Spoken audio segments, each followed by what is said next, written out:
Leo, Sun, Moon, and Rising, here is your tarot reading for the week ahead. As ever with these readings, take what's helpful, leave what isn't, and use them as a guidance rather than a rule for your week ahead. You've got a big overlap here between almost all of the water signs of Cancer, Scorpio, and Pisces. As we start moving into Pisces season, it is exacerbating for a lot of people this sense of slightly ungroundedness.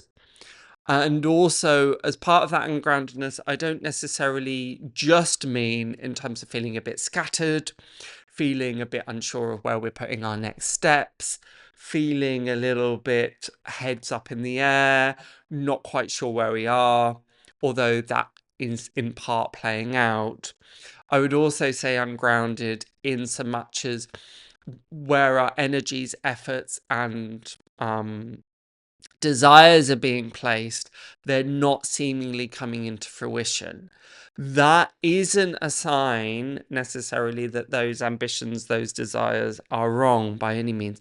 It is a little bit like trying to grow sunflowers in the middle of winter. It's just a timing thing. And as we're moving into Pisces season, it's much more about embracing that more watery sign of us, that subconscious, the emotions, the dreamscape, our relationships. There is where we're meant to be placing our focus.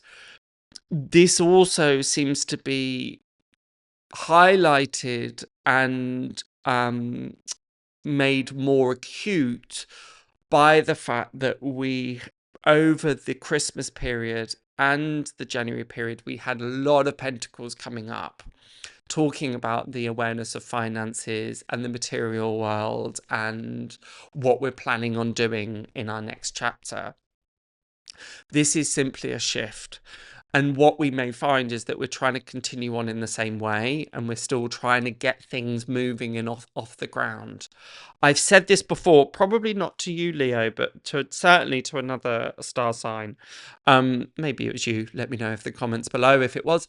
But it may feel like you're trying to mold things out of wet clay this week, that you're trying to shape things and they're just not quite coming together.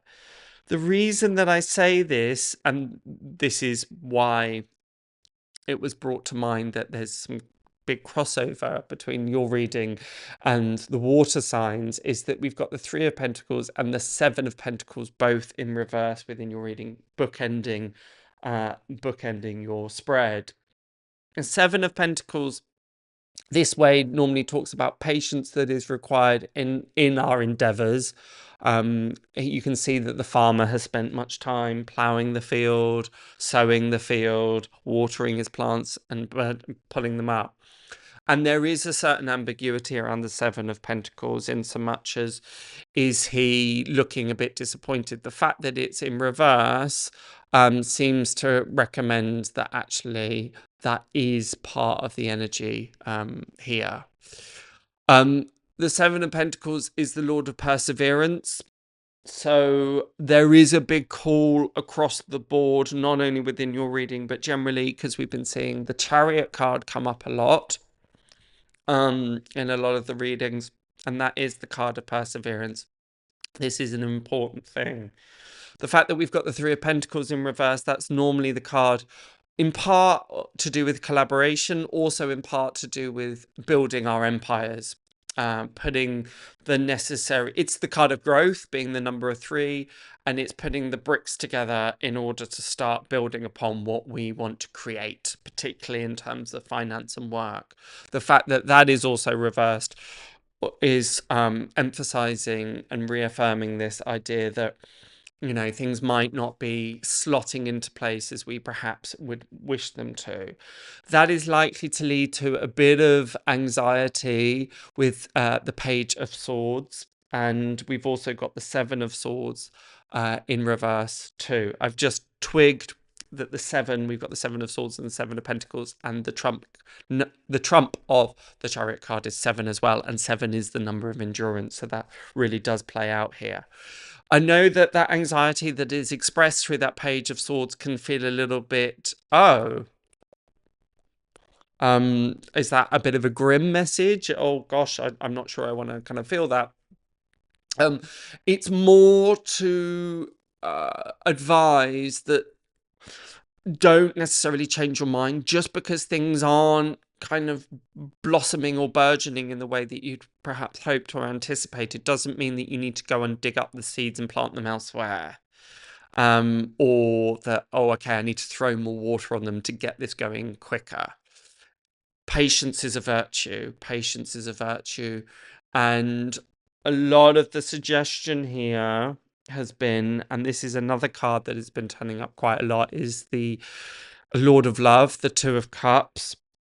Really lean into your relationships, lean into supporting other people and allowing them to offer you support as well. It is really key that the Two of Cups is always about mutual exchange. What we give is what we receive. Some part it may be a reassurance of the law of causality. If we put something in, we're likely to get it back out, even though we might not be able to see those shoots just yet. Just because something hasn't pushed itself above the surface doesn't mean that the roots aren't growing down. That's what needs to happen first before we can see obvious growth. Don't be discouraged. Don't be dissuaded this week. It's a funny time. I said this, I believe, to Gemini, and I'm going to repeat it here. February, this kind of point in February is a bit of a funny time because there's the kind of there's the promise of spring just around the corner. We can taste it, we can smell it on the air. This expansive energy, this new beginnings, this ability for those seeds to start growing, and we're yearning for that. But really, we're still within the clasp of winter.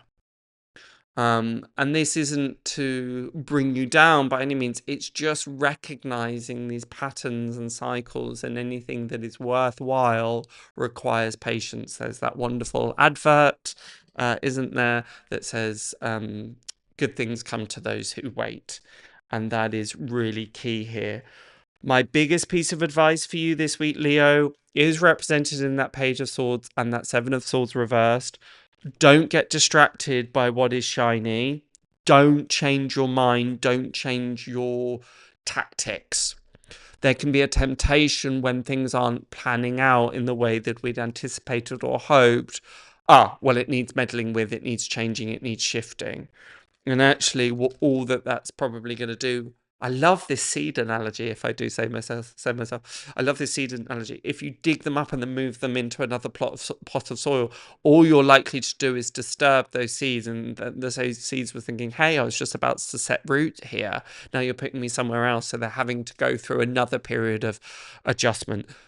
So please, please, please don't meddle. Leave well alone. Is that useful? Is that helpful? What parts of that reading resonated? Let me know in the comments below. Otherwise, I shall see you next week. Have a gorgeous, gorgeous rest of the week. As ever, be sure to check out your sun, moon, and rising sign for a more in-depth reading. Not sure how to do that? We've got you covered. Check the pinned comment below. But until next week, see you then.